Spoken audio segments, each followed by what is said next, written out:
waxaan maanta u ambabaxayaa wadanka isu taga Imaaraadka Carabta oo aan u aadi doono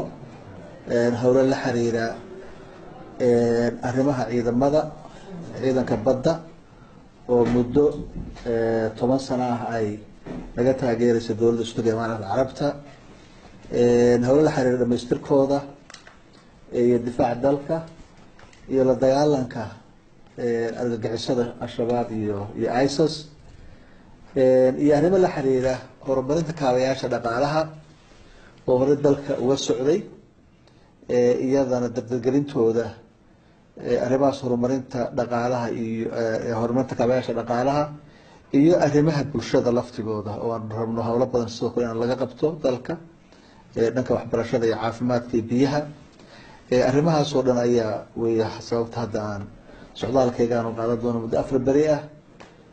waxaan rajayn doonaa inaanu la kulanno madaxda dowladda isu taga Imaaraadka Carabta hawshaas inaan kala hadalno hadii la yiraahdo ugu dambeyn waxaan rabaa hadal yar halkaan inaan ka jeediyo ku saabsan xariga boqor buur madow oo lagu xiray Somaliland waxay la tahay aniga runtii isimadu in ay yihiin inay mudan yihiin karaamo iyo sharaf inay mudan yihiin in la dhowro sharaftooda iyo cirdigooda inaysan sax ahayn in nin ismuhu meel tagay dalkiisa kamid ah maxaad u tagtay ismuhu anaga dhankayaga xuduud mara meesha doonaan bay tagi karaan meesha doonaan bayna nabadeynta dalka iyo isugu dhawaanshaha bulshada ay u aadi karaan marka ma garan karo sababta uu ku mutaystay boqor buur madow xarigaas oo aan ahayn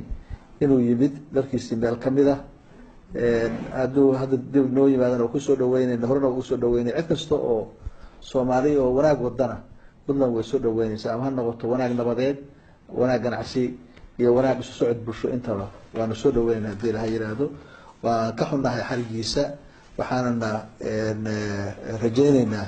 in xorriyadiisa dib loo siiyo ninka odayga ah